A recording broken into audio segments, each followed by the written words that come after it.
We're the Good Neighbor Network, FM 101.9 and AM 1450 Murfreesboro, FM 100.5 Smyrna, audio and video streaming at WGNSradio.com. This is the WGNS Action Line, talking with Rutherford County newsmakers about what matters most to you. Now, your host, Scott Walker. In for Scott today, I'm Brian Barrett, and certainly very happy to have you along with us. And we're going to be talking about all things Murfreesboro today. Brand new city manager is here to join us this morning. I mean, so new, we still have the temporary tags, right, Darren Gore? That's right. Good morning. Good to have you here. Good morning, Brian. Thank you for having me. Yeah, absolutely. Good to share this time with you this morning. And when I say brand new, it's still pretty new, right? Yeah. July 2nd was the official start date. So I guess I'm You're approaching a month. Yeah. And had a nice transition period.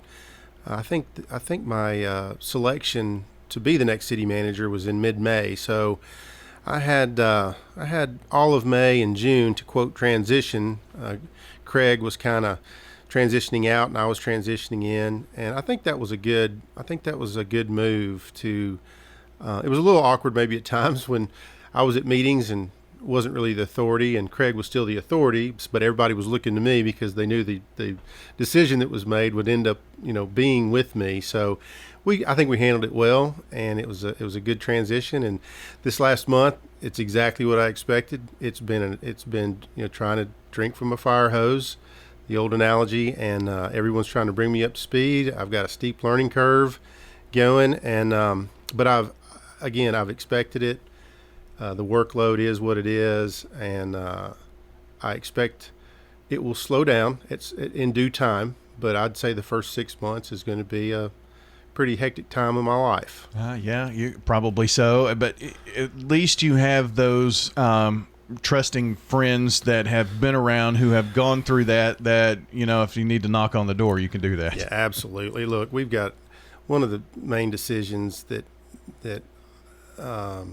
allowed me to pursue this position. One, I felt like it was a call to God's new path in my life. But secondly, and maybe thirdly and fourthly, we've got such a great team at the city right now. I mean, the executive directors, the directors, assistant directors, such a great group. And when you've got that kind of group supporting you, it just fills you with extreme confidence.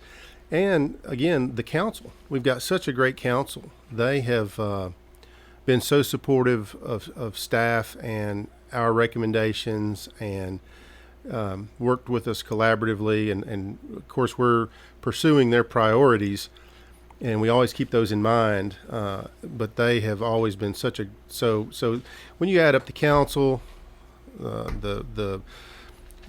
the co-workers, and even the community, Murfreesboro is such a great town, and our community is, it's still so close-knit. So you add all that up, and it's like, hey, how can we be anything but successful?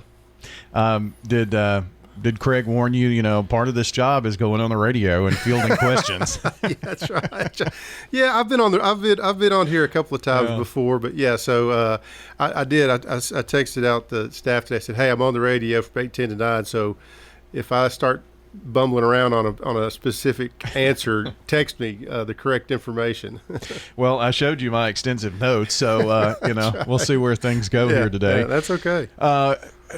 Kind of explain to folks, because Craig Tyndall is not the city manager, but they're still involved. I mean, how is all of that working? Because the whole structure of how that looks is different now, right? Right. Yeah, well, Craig took on a new role as a special counsel, COUNSEL, to the city council. So he's really administering the Community Investment Trust, where the city just authorized the creation of a new sports authority.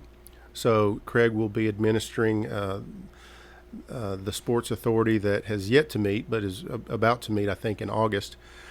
Also, there's we got our charter changed so that we could actually create a Murfreesboro, a city solid waste authority in the event that that's necessary to handle some of our solid waste requirements. So Craig would be involved with that, and he's providing some legal assistance to the airport as well. He was a lot of economic development, a lot of FAA, a lot of federal guidelines, regulations, and whatnot out at the airport. So he's doing that as well. Is that due to the need and want of expansion and that kind of thing? Out at the airport, they're talking about getting more of that property developed with, and I don't have the correct term here, but basically, tenants that would be operating businesses out of there and so on. So we want to get better hangar space.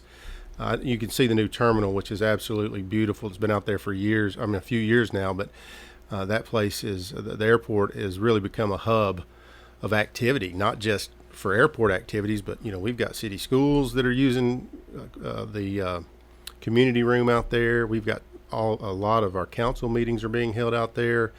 We have our executive director meetings out there. I know MTSU. I mean, a lot of places use that. I mean, I've even heard they've been using that community room for weddings and birthdays and get-togethers, and so it's been a real. It's a true community room. You don't think of the airport functioning like that, but it's been outstanding. Yeah.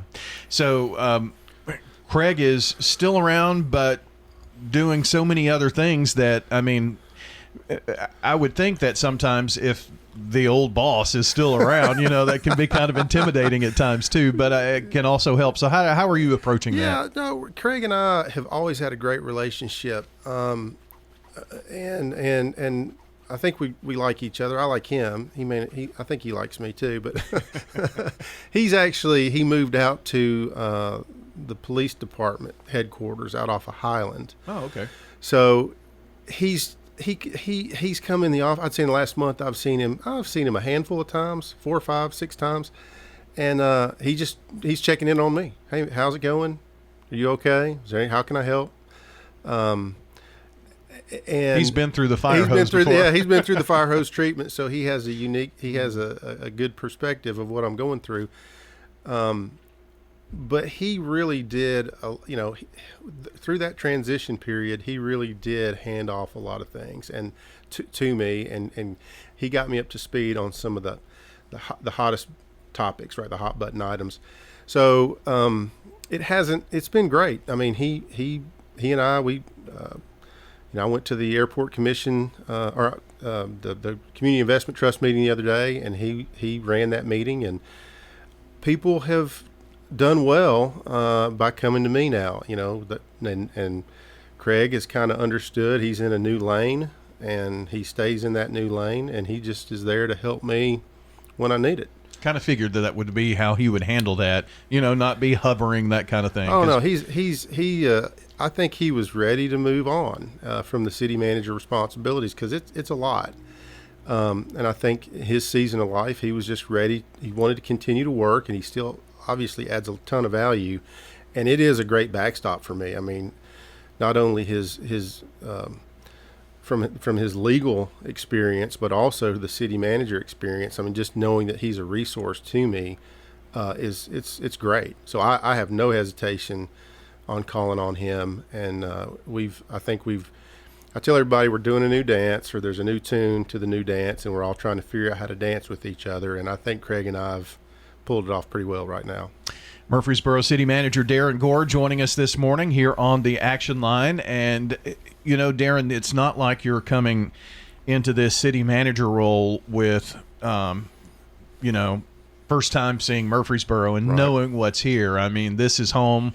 You've been here, you started with the city in 2005? 2005, yeah. Well, and may come as a shock to some of our listeners, but I'm a Smyrna boy. I grew up in Smyrna.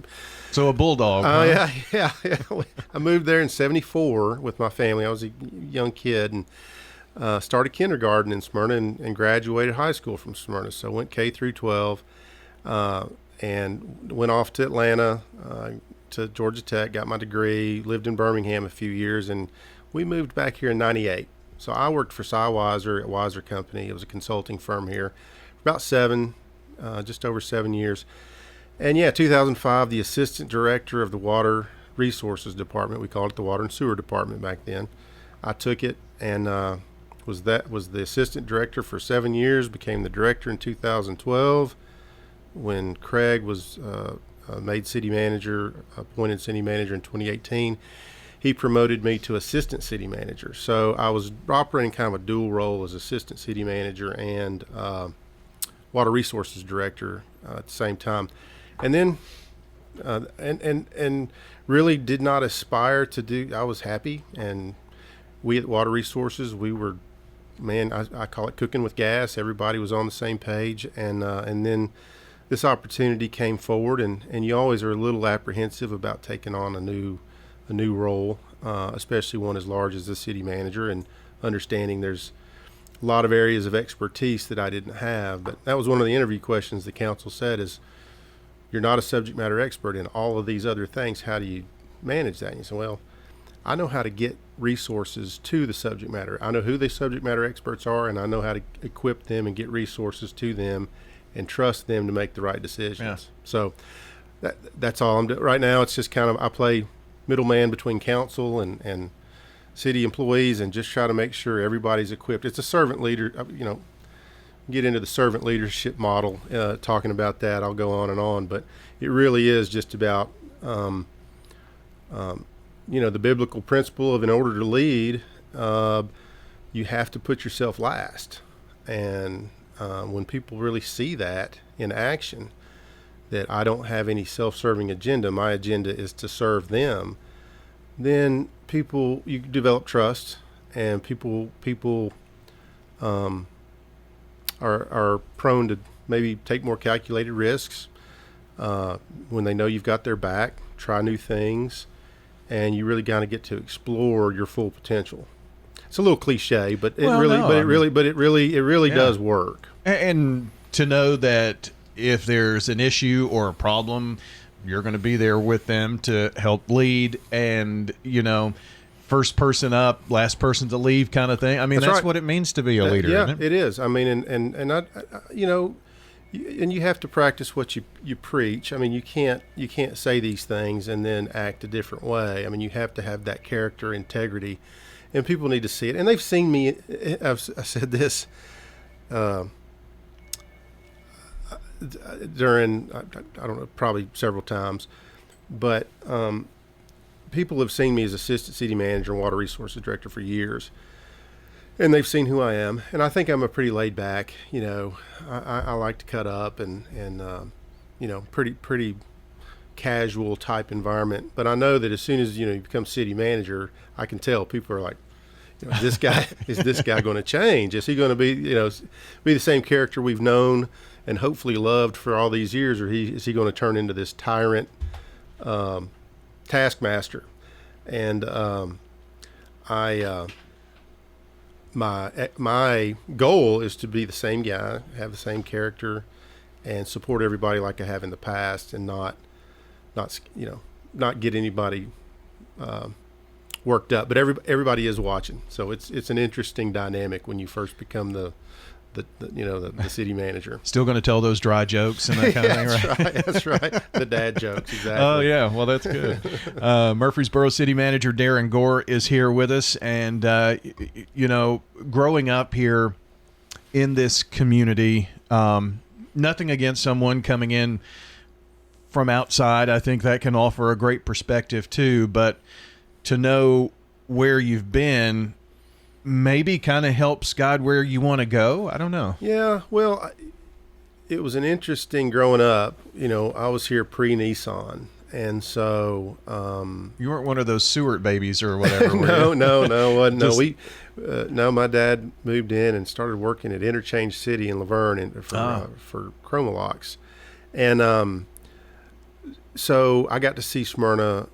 As I guess really Stewart Air Force Base was deserted for the most part, and then Nissan wasn't here, so it was really literally we had one blinking light on Front Street next to Lowry Street, and that was it. And then so then Nissan came in, so you got to see this really. My dad actually worked there. I think his employee number was like 112 or 114. I mean, one of the first folks hired.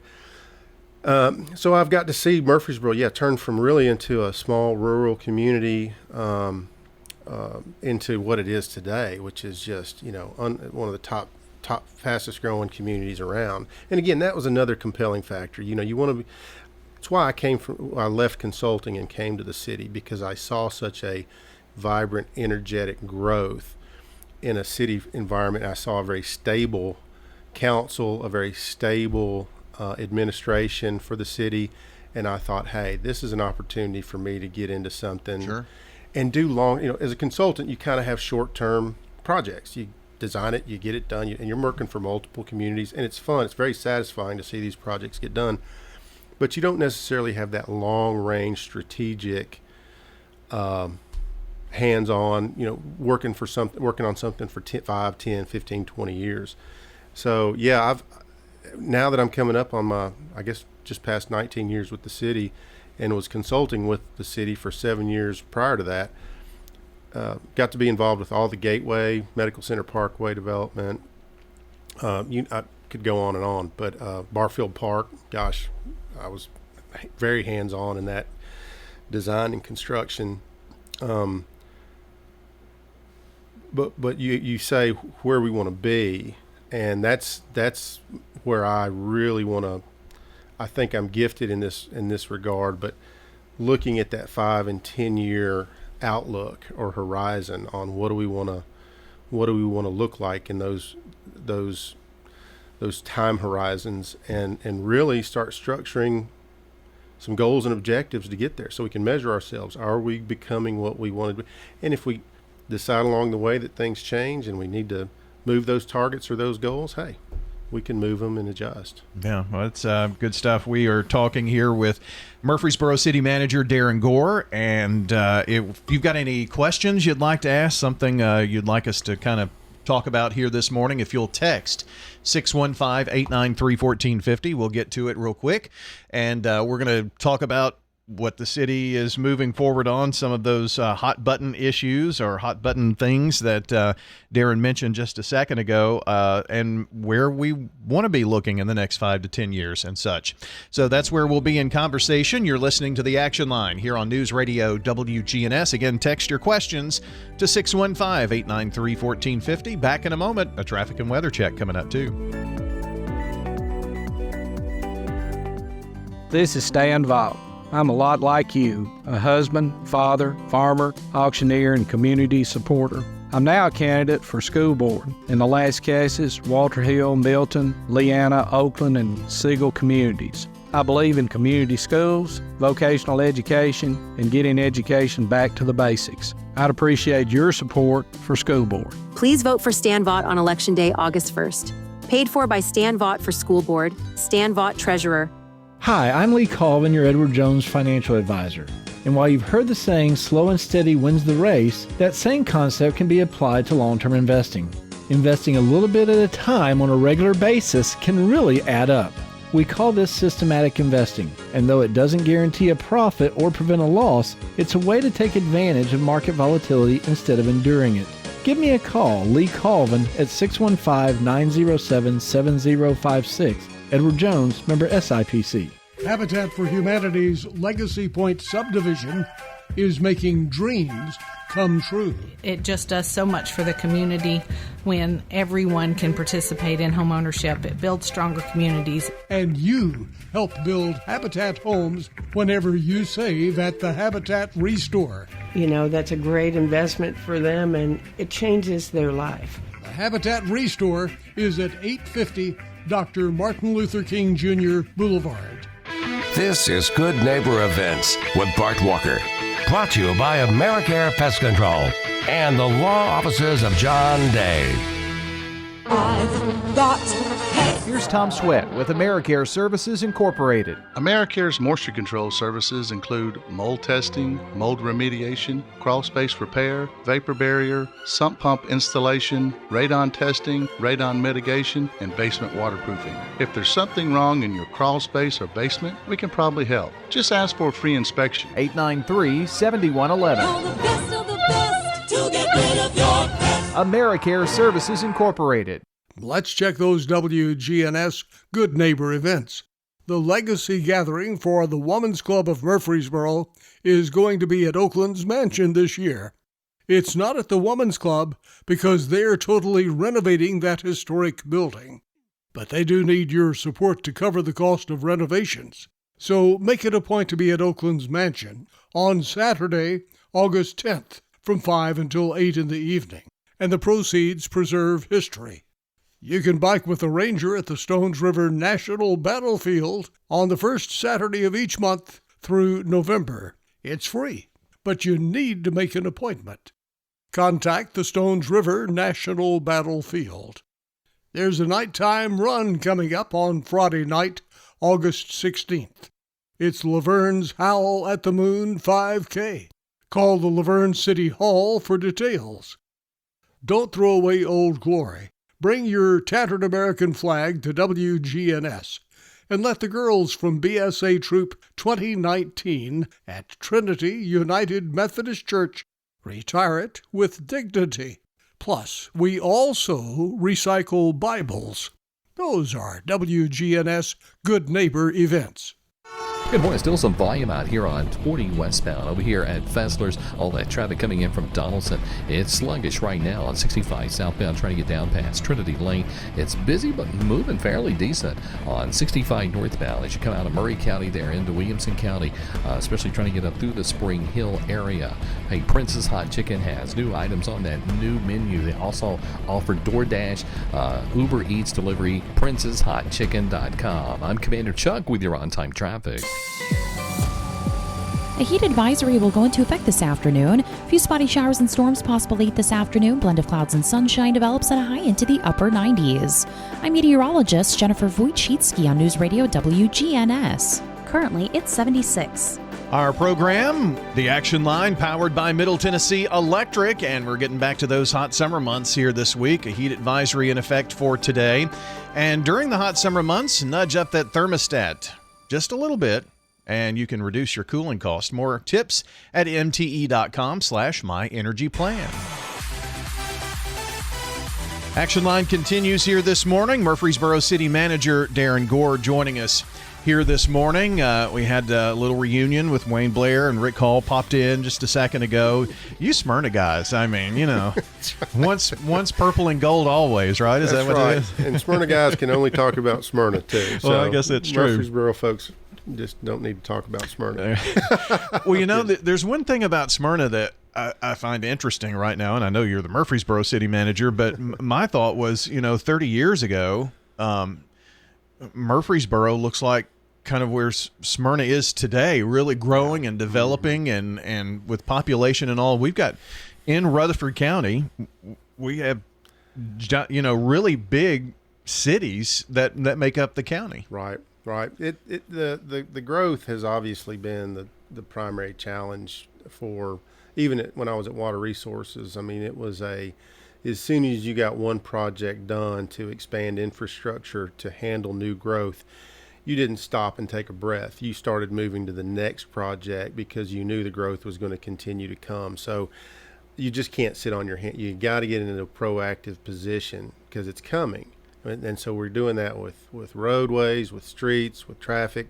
I know people don't necessarily see it some days, but there really is a ton of work and effort by staff to get ahead and start looking at roadway widenings, again, utilities to serve the community, parks and rec, and our public safety. We've done a little headcount projection for our city employees, what we expect from Murfreesboro for the next 10 years. If we keep up with growth, which again is projected to be a 30 to 35% population growth, if our workforce is commensurate with that growth, or it parallels that growth, that percentage, we're looking at about another 350 employees at the city of Murfreesboro over the next 10 years. Wow. And so that's 35 employees per year. So when you look at things like that, and then you think, wow, where are we going to put these folks? How are we going to pay these folks? And again, to maintain the level of service that we've all come to enjoy, the quality of service that we have, I don't think that the community is going to allow us to stop bringing new police or fire in, or new public works folks, or new parks and recs folks, and our level of service declines. Sure. So when that's one of the things, again, we're trying to get ahead of. So how do we not only support infrastructure for our population growth, the economic, I know we talk a lot about economic development opportunities. How do we try to attract folks who are going to bring good paying jobs to our community? But we're also having to look at a lot internally. How are we going to support our new employee growth to support the population growth? So there's a lot of intertwined components here. And again, that's part of my job, is to be that predictor, or to try to get ahead of those so that we're in a proactive position versus a reactive position. And that's what the council expects. They want somebody who's looking around the corner and sees the future and advises them on how do we get set up for that position. How do we get positioned properly? So all city managers have a crystal ball, right? Well, well, sometimes, again, I'm just you're kidding. Well, no, you don't, but you do. You do a lot of praying, and you ask God for a lot of guidance. So that's part of it. One thing that strikes me about, you mentioned infrastructure, and there are a million things that we could talk about. Solid waste would be one of those. Right. But, with those things, the city of Murfreesboro is not the only one in that boat. Rutherford County's in that boat. The state of Tennessee is in that boat. I live, for instance, at the intersection of a county road on one side, a city road on the other, split right down the middle, intersecting a state road. Right. Well, where do improvements come from? Who makes those decisions? Yeah. I mean, and that's just one little issue that, you have to have working relationships with all those folks. You do. And again, I can't speak highly enough. Chris Griffith, Michelle Emerson, Jim Kerr, all are, I hate to name names because I'm going to leave somebody out that deserves acknowledgement, but they really do work well with TDOT. And again, with the county, it's tough. I think the county's, highest funding program is obviously the school system. So sometimes it's the city takes a lead role in trying to get roads improved, even if it's outside in the county's jurisdiction, because we just know that again, to get proactive as the city's migrating out that way. I mean, Veterans Parkway is a perfect example of a city-funded project that tried to loop, 840 back to 231 and back to I-24.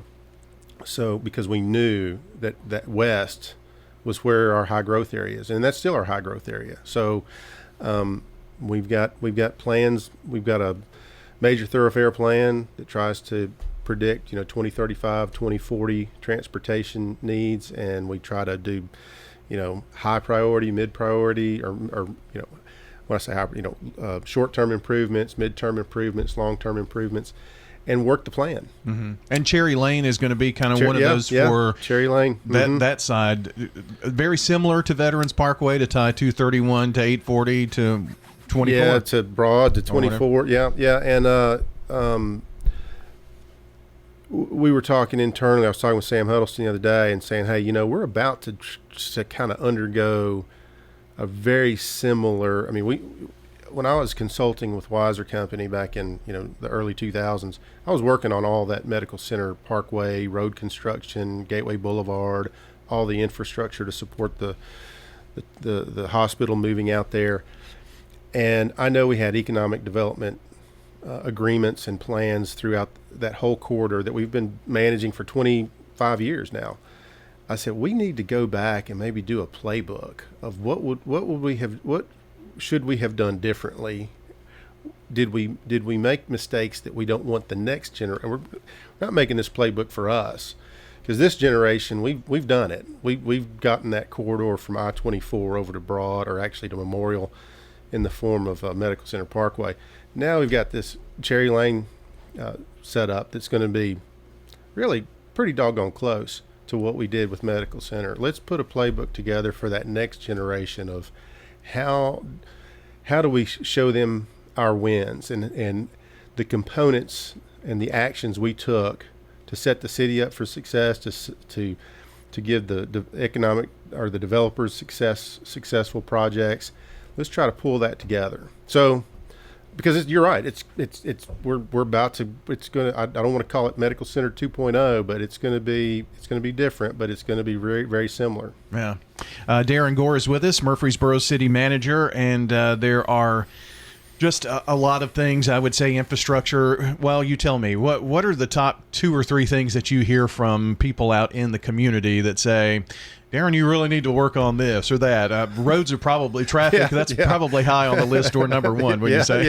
Yeah. I just got a text from Chris that said Cherry Lane interchange is expected to bid the first quarter of 2025. So Cherry Lane's probably the big one. We've been working on that for years and years. Yeah. And I won't get into a lot of the details. People may say, how has that taken so long? And just to hit on that for a brief period, but amount of time, we did run into some wetlands out there that the Corps of Engineers basically they made us realign the road to avoid those wetlands. And matter of fact, we had to realign it, and there's actually 5 or 6 homes that are going to be impacted by it that we're going to have to relocate those families from their homes. I mean, the Corps, we had the road going through the wetlands, and we thought we had it mitigated. They said nope. And we had to push the road up into where it was going to get into some homes. And part of this daylighting was supposed to help with some of that mitigation. Well, that's Town Creek. We can talk about Town Creek in a minute, but this is the Cherry Lane up by the Siegel Soccer complex. So that road has taken longer than we expected, but it was because of some wetlands issues and trying to negotiate a compromise with the Corps of Engineers. So that really, permitting these days, environmental regulations are tough, and roads are harder and take more time, effort, and energy to build today than they did 20, 30, 40 years ago because of the environmental regulations that you're involved with. And 40 years ago, that kind of wetland issue, that road would have gotten probably constructed right through it, and there would have been very little and I think folks in that area say, well, what wetland? We know that it floods every now and then when we get a lot of rain, but that is something that they look deeper into now. There's an endangered flower out there, and the only reason I can remember the name of it is because it's such a unique name. This is a kind of not its genus and species, but it's called the swamp candle. It's a yellow. It's almost like an orchid looking, and there's apparently a couple of acres of this flower out there, and it's an endangered plant. So, when you come across those things these days, you got to take significant amount of effort to avoid disrupting it. So that's what's taking so long on Cherry Lane.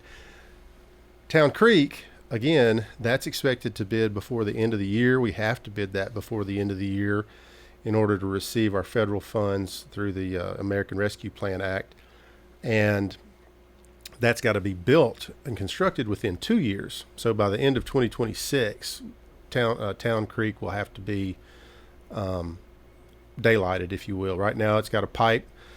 It's piped or culverts between Murfree Springs over to Cannonsburg.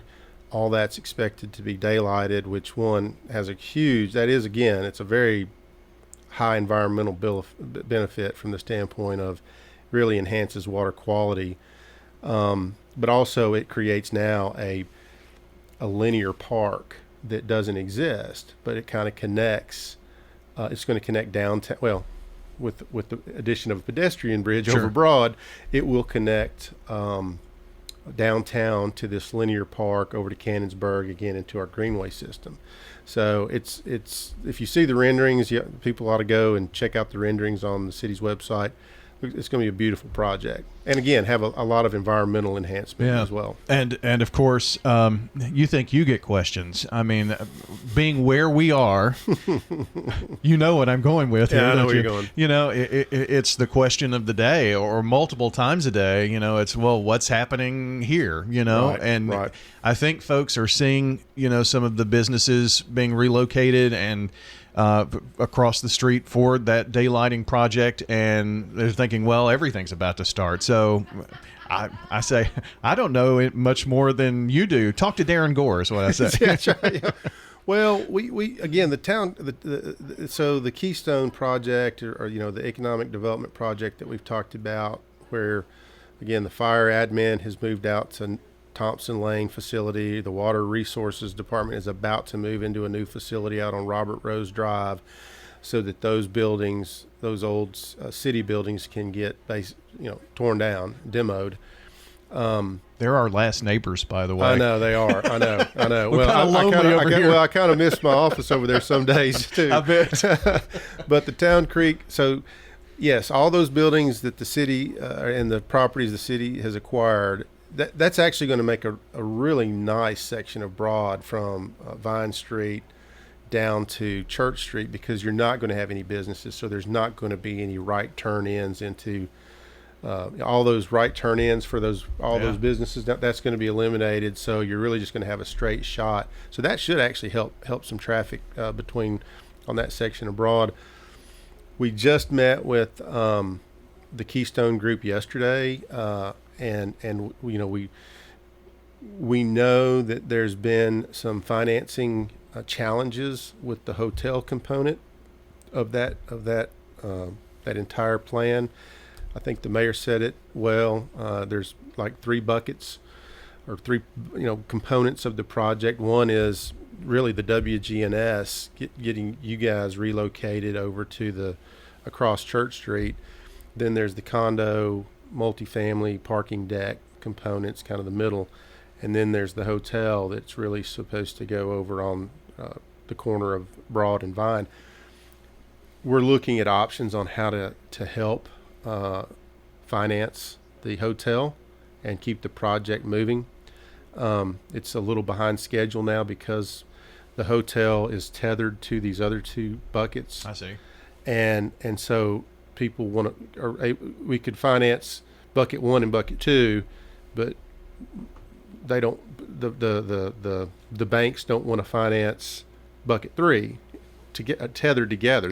They can do it separately, but really getting the first two components of the project off the ground, we really need to untether the hotel component. But that's got to go through city council. So is that a deviation of the first plan, and that's why you have to go through it? It's not really a deviation of the plan. It's just it's to help structure the financing better. Okay. So it's still, all three components are part of the plan. It's just structuring it differently so it can be financed. So we just talked about that yesterday. So again, Mayor McFarland, man, he's so skilled in banking and not his knowledge of banking and finance and just construction is in general. So he's a huge asset to have in on these meetings, and very creative thinker, and is looking at options to help move the project forward. And the development team is in earnest trying to do everything they can to get the project going as well.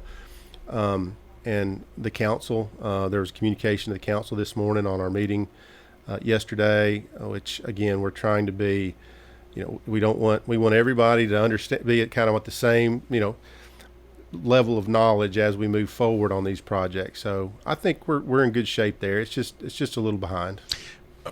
A few months behind. I mean, I guess it just depends on the financing and how all of that works. I mean, it could be. I think we're hoping that later this year it would start, maybe, and that's October, November, somewhere in that time frame. that's where we're hoping to get it going. And you'd probably see some things in phases. I mean, because before the end of the year, you're going to let the project across the street. I mean, but in the next 6 months, you're going to see a lot more action downtown, maybe? Right. Oh, absolutely. And, well, in Town Creek, too, will be, we'll have that bid, and so that's going to be going. So in the next six to 12 months, there's going to be some things hopping, if you will, downtown. We're going to take another quick break, and when we come back, I'm going to answer some of the text, I promise. I've just been enjoying our conversation here with Darren Gore this morning, the Murfreesboro City Manager. We'll get to your questions here. 615-893-1450. If you want to sneak another one in, we'll try to get to those when we come back. Del Walmsley and the Wealth Cycle. This is the wealth cycle that I've taught for 30 years. Buy one house, 10 houses, an apartment, 2 apartments, 8, 20, 500 units, 1,000 units, 2,000, 5,000 units. And as you keep putting the money and the profits back in, you become one of those rich people. And much quicker than you'd even believe. Learn Del's Wealth Cycle at GiveMeTotalFreedom.com. Use promo code 2023. Save 60%. Code 2023. GiveMeTotalFreedom.com. GiveMeTotalFreedom.com. Hey, this is Dan with Music World and Drummers Den. Come in for your guitars, keyboards, drums. We have you covered. Our prices will normally meet internet prices. When I buy a guitar, I have to put my hands on the guitar net. You can do that here. You can try your instrument before you ever put any money on it at all. And still cheaper than what you could get online most of the time, at least match their prices at worst. Come see us at Music World and Drummers Den, 2762 South Church Street, right across from the golf course. Hi, this is Peter Demas with Demas's Restaurants. One of the new menu items that we have added is our Salmon Imperial. Our Salmon Imperial is a fresh cut piece of salmon with shrimp and a crab meat blend, and then we've put our Alfredo sauce on top of it. It's great for a low-carb diet that you can get with spinach, but also it just has an amazing flavor with a mixture of all those flavors between the shrimp Alfredo and then our salmon. Please have your family join our family for lunch or dinner 7 days a week at Demas's. We're excited to announce that Capstar Bank is now officially a division of Old National Bank. The friends you've made while banking right here over the years are still here, and so are those delicious, warm, homemade cookies. Everything you enjoyed about Capstar is still at Old National Bank. In Murfreesboro at 2230 Dr. Martin Luther King Jr. Boulevard. Come on over and enjoy warm cookies with friends while doing your banking at Old National Bank. Old National Bank, member FDIC, equal housing lender. Good morning. Still some volume out here on 40 westbound over here at Fessler's. All that traffic coming in from Donaldson. It's sluggish right now on 65 southbound trying to get down past Trinity Lane. It's busy but moving fairly decent on 65 northbound as you come out of Murray County there into Williamson County, especially trying to get up through the Spring Hill area. Hey, Prince's Hot Chicken has new items on that new menu. They also offer DoorDash, Uber Eats delivery, princeshotchicken.com. I'm Commander Chuck with your on-time traffic. A heat advisory will go into effect this afternoon. A few spotty showers and storms possible late this afternoon. Blend of clouds and sunshine develops at a high into the upper 90s. I'm meteorologist Jennifer Wojcicki on News Radio WGNS. Currently, it's 76. The Action Line, powered by Middle Tennessee Electric, whose charitable foundation, Sharing Change, is funded by members who round up their electric bills to the nearest dollar each month as a donation and support hundreds of nonprofits. Find out more at sharingchange.org. The Action Line on FM 101.9 and AM 1450 Murfreesboro, FM 100.5 Smyrna. Listen and watch at WGNSradio.com. Murfreesboro City Manager Darren Gore joining us this morning, and as promised, a couple of your text questions here. And this is really more of maybe a comment and a praise for Murfreesboro Public Works getting out and cleaning up all of those tree limbs and getting things back in order after the storm yesterday. So that's a nice compliment. Oh, listen, you can see some good Facebook posts as well, but you know those crews have to get out and do clean up and clear up, you know, and sometimes terrible adverse conditions. And so I did get a message from Raymond Hillis. He's the executive director over Public Works, and yeah, they had 16 down trees, and they did have a high water location over there at College Street and the underpass. So they're working today with solid waste to get out there and get all the debris and limb leaves, larger limbs that got blown out of the trees yesterday. So they're going to be working all day today on that. And I know that Sam mentioned that the National Weather Service is investigating whether we actually had a tornado over at the MTS UK. You showed me that video this morning. So kind of wild, isn't it? Yeah, it is wild. So yeah, Public Works, Solid Waste, Parks and Rec, Water Resources folks, sometimes they're kind of some unsung heroes. They actually, again, all through COVID, those folks had to come in and they're getting in trucks with each other and going out on job sites with each other. Didn't have the luxury of kind of working from home.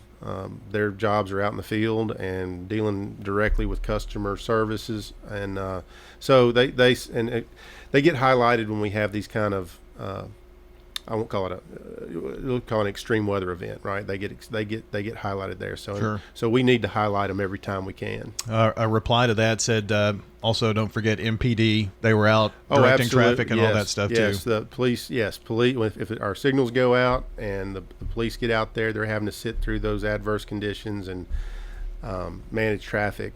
Fire as well. The firefighters getting out.